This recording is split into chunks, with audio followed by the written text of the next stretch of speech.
If you have a fear of judgment from other people, I think that's not because you are afraid of their judgment. It's more so you're afraid of all the negative things you think about yourself being reflected back to you by those people. You see, the relationship we have with people is just pretty much a mirror of what is going on inside with us. If deep within ourselves we think that we are unlovable, then we're going to treat our relationships with people as if we are unlovable. Your behaviors, your moods, your thoughts, your emotions will act accordingly within that belief. And if you are that person with a deep sense and rooted stronghold of love, then you are going to walk around the world, talk to people as if you are already loved. It doesn't even matter if they don't like you. You already have that feeling that, no, they love me. I am worthy. You see, that's where it kind of screws us over, because when we wake up and we feel shitty about ourselves, maybe when we wake up and we look at the mirror and we're like, oh my God, there's a pimple over there.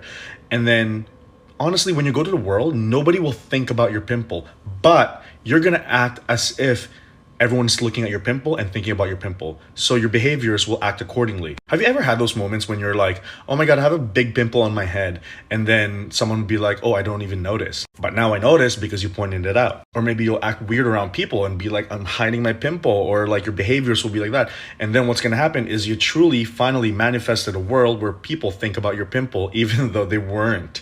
You did that. This goes with our positive and negative relationship we see with ourselves. That's how it's going to reflect back towards our relationship with people. The thing is, we live in our own world, and nobody notices that until we proclaim it so.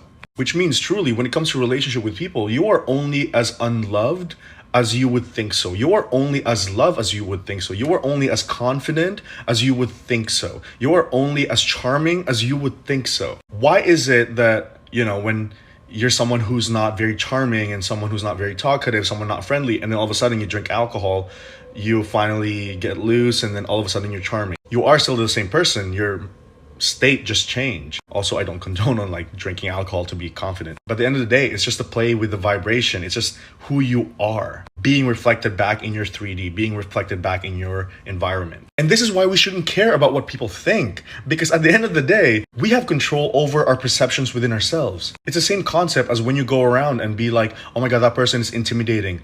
Are they really intimidating, or are you intimidated? And that's how it's going to correlate with your relationship with that person. Is what you're doing really embarrassing, or are you just embarrassed? And this is again how you're going to correlate with the relationship you have with people. So you see, when you fix yourself, when you fix your self-image, when you fix the foundation and the ground that you stand on, other people's judgment doesn't even matter, because you know that those judgments are coming from you, not from them. What you think about what people think of you is just a direct correlation of what you think about yourself. So if you fix what you think about yourself, everything else will follow.